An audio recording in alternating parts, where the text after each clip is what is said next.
আসসালামু আলাইকুম everyone, welcome back to my channel Meghla cooking world. আজকে আমি আপনাদের মাঝে খুবই মজাদার একটি রেসিপি নিয়ে হাজির হয়ে গেলাম, আর সেটা হচ্ছে গরুর মাংস দিয়ে স্প্রিং রোল তৈরি করা রেসিপি।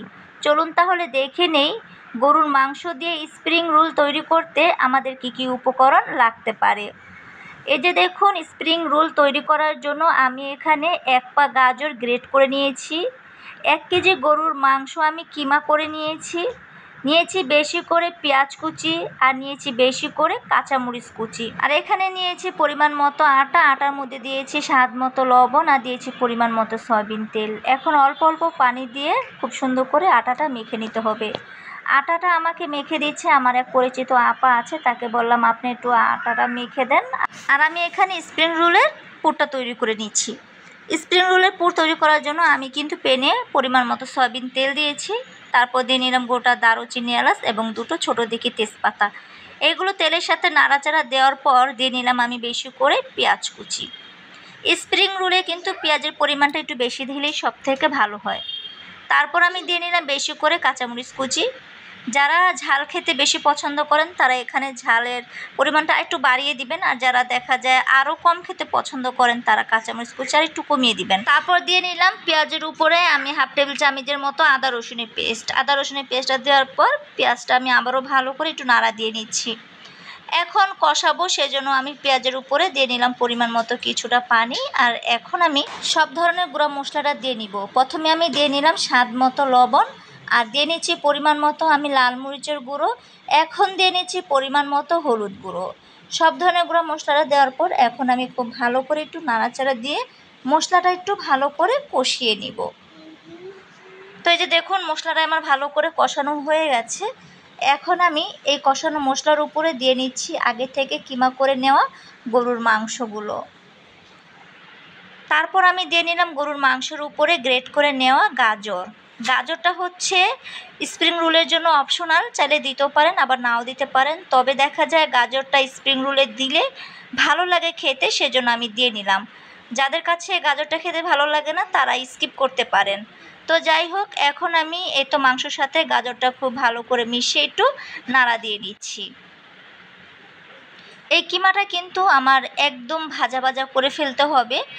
আর স্প্রিং রোলের জন্য যে পুরটা তৈরি করবেন সেই পুরে কিন্তু একদম অনেক ধরনের মশলা দেওয়ার কোনো প্রয়োজন নেই, হালকা মশলা দিয়েই কিন্তু পুরটা তৈরি করে নেওয়া যায়।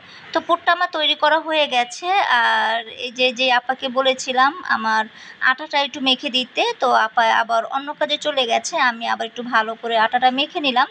তারপরে যে ছোট ছোট করে লেচি কেটে নিয়েছি, আর এই যে দেখুন এখানে আমি আটা দিয়ে একটু আঠা তৈরি করে নিয়েছি।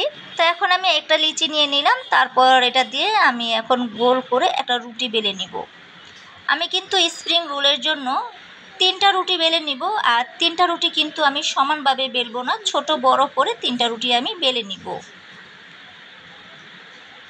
তো এই যে দেখুন একটা রুটি আমি বেলে নিলাম, আর এই রুটিটাই কিন্তু আমি বড় করে বেলেছি, এটার থেকে আমি আরেকটু ছোট আরেকটা রুটি বেলে নিচ্ছি। সেম এরকম করে আমি কিন্তু 3টা রুটি বেলে নিব।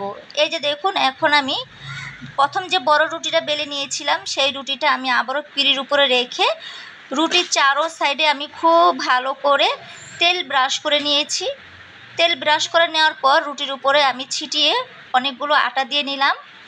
তারপর দেখুন এই বড় রুটির উপরে আমি কিন্তু আরেকটা রুটি রেখেছি, সেই রুটিটার উপরেও কিন্তু আমি খুব ভালো করে হাতের সাহায্যে তেলটা ব্রাশ করে নিয়েছি। আর দেখুন প্রথম যে রুটিটা দিয়েছি প্রথম রুটির থেকে কিন্তু এই রুটিটা একটু ছোট হয়েছে। তো এই রুটির উপরেও কিন্তু আমি আরেকটু ময়দা ছিটিয়ে দিলাম। তারপর কিন্তু দেখুন এটার উপর আমি আরেকটা ছোট রুটি রাখলাম, এই রুটির উপরেও কিন্তু আমি কিছুটা আটা ছিটিয়ে দিলাম। এখন আমি 3টা রুটি একত্রে করে খুব ভালো করে আমি কিন্তু বেলে নিব। আর এটা কিন্তু হচ্ছে আপনার স্প্রিং রোলের শীট তৈরি করে নিচ্ছি, আর স্প্রিং রোলের শীটটা কিন্তু অনেকটাই পাতলা করে তৈরি করতে হয়। তো এই যে দেখুন এখন আমি হালকা তাপ দিয়ে তাওয়ায় স্প্রিং রোলের জন্য শীটটা ভেজে নিচ্ছি।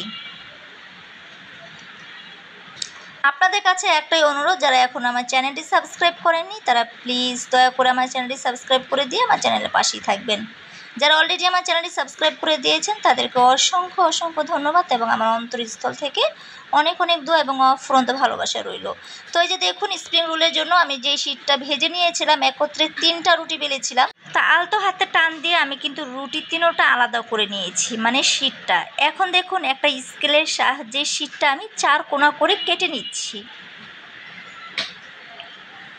যারা বাসায় এর আগে কখনো স্প্রিং রোলটা তৈরি করেননি, তারা যদি আমার আজকের এই ভিডিওটা একটু কষ্ট করে ফলো করেন, ইনশাআল্লাহ আমি আশা রাখছি পরবর্তী টাইমে আপনারাও কিন্তু আমার ভিডিও দেখে বাসায় খুব সহজে স্প্রিং রোল তৈরি করে নিতে পারেন। আর এই স্প্রিং রোলটা যে আপনার বিফ, মাটন, চিকেন দিয়ে তৈরি করতে হবে তা না, আপনারা চাইলে সবজি দিয়েও কিন্তু এই স্প্রিং রোলটা তৈরি করতে পারেন, মাটন দিয়ে, বিফ দিয়ে, চিকেন দিয়েও তৈরি করতে পারেন। তো এখন দেখুন, আমি এই যে 4 কোণা শীটের উপরে আমি আগে থেকে আটা দিয়ে যে একটা পাতলা আঠা তৈরি করেছিলাম, তো সেই আঠাটা কিন্তু আমি চারো সাইডে ভালো করে একটু মেখে নিচ্ছি। এখন আমি 4 কোণা শীটের মাঝখানে আগে থেকে যেই পুরটা রেডি করে রেখেছিলাম সেই পুরটা দিয়ে নিলাম। পুরটা দেওয়ার পর শীটের চারো সাইডের মুখটা দেখুন আমি আঠার সাহায্যে ভালো করে আটকে নিচ্ছি। এখন স্প্রিং রোলটা আমি ফোল্ড করে নিচ্ছি। এই যে দেখুন, আলহামদুলিল্লাহ একটা স্প্রিং রোল আমার তৈরি করা হয়ে গেছে। আপনাদের সুবিধার জন্য আমি কিন্তু আরেকটা স্প্রিং রোল আপনাদেরকে তৈরি করে দেখাচ্ছি। এখন তো কোরবানির ঈদ, কম বেশি সবার ঘরেই কিন্তু গরুর মাংস আছে। আপনারা চাইলে বেশি করে গরুর মাংস দিয়ে স্প্রিং রোল বানিয়ে রাখতে পারেন। আমি আজকে অনেকগুলো স্প্রিং রোল বানিয়ে ডিপ ফ্রিজে অনেক দিন পর্যন্ত সংরক্ষণ করে রেখে দিব। আর কয়েকটা স্প্রিং রোল আমি আপনাদেরকে ভেজে দেখাবো কতটা পারফেক্ট হয়েছে আমার আজকের এই বিফ স্প্রিং রোলটা। আরেকটা কথা বলি, আমার কিন্তু একটা ফেসবুক পেজ আছে। আমি আমার সেই ফেসবুক পেজে লং ভিডিও এবং শর্ট ভিডিও আপলোড করি। চাইলে আপনারা আমার ফেসবুক পেজ থেকে একবার ঘুরে আসতে পারেন। আমি কিন্তু আমার ফেসবুক পেজে অনেক ধরনের শিক্ষামূলক ভিডিও আপলোড দেই, তারপর দেখা যায় ফানি ভিডিও আপলোড দেই। যারা দেখতে পছন্দ করেন এই ধরনের শিক্ষামূলক ভিডিও এবং ফানি ভিডিও, তাদের জন্য আমার এই ভিডিওর নিচে আমি কিন্তু লিঙ্কটা দিয়ে দিব, চাইলে সেখান থেকে একবার আপনারা ঘুরে আসতে পারেন। ইনশাআল্লাহ আশা রাখছি ভালো লাগবে আপনাদের কাছে। তো আমি দেখুন অনেকগুলো স্প্রিং রোল তৈরি করে নিয়েছি। এখন আমি এক এক করে স্প্রিং রোলগুলো ভেজে নিব। একসাথে অনেকগুলো স্প্রিং রোল আমি ভাজতে যাব না, তাহলে দেখা যায় উল্টাতে গেলে একটু সমস্যা হবে। তো আমার সুবিধার জন্য আমি 3টা রোল আগে ভেজে নিচ্ছি।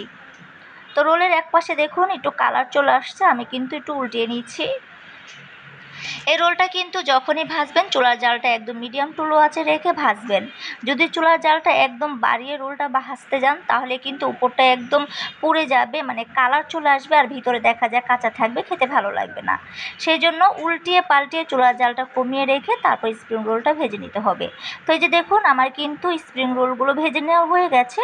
একটি তেল ঝরানো চামিচের সাহায্যে আমি রোলগুলো তেল ঝরিয়ে তুলে নিচ্ছি। এখন আমি তেলের উপরে আরও 2টা স্প্রিং রোল দিয়ে নিচ্ছি। তো দেখুন এই দুটারও কিন্তু এক পাশ ভাজা হয়ে গেছে। এখন আমি আরেকটু উল্টিয়ে দিচ্ছি। সেম একইভাবে আমি কিন্তু এই দুটোটা উল্টিয়ে পাল্টে লাল লাল করে স্প্রিং রোলগুলো ভেজে নিব। তো এই দুটোটাই কিন্তু ভেজে নেওয়া হয়ে গেছে। এখন আমি তেল ঝরিয়ে এই রোল দুটোটা তুলে নিচ্ছি। তো এই যে দেখুন, আলহামদুলিল্লাহ একদম অল্প সময়ের মধ্যে আমি কিন্তু পারফেক্টভাবে বিফ স্প্রিং রোলটা তৈরি করে নিয়েছি। আমার আজকের এই রেসিপিটা কেমন লাগলো আপনাদের কাছে অবশ্যই একটু কমেন্ট করে জানাবেন। আসসালামু আলাইকুম।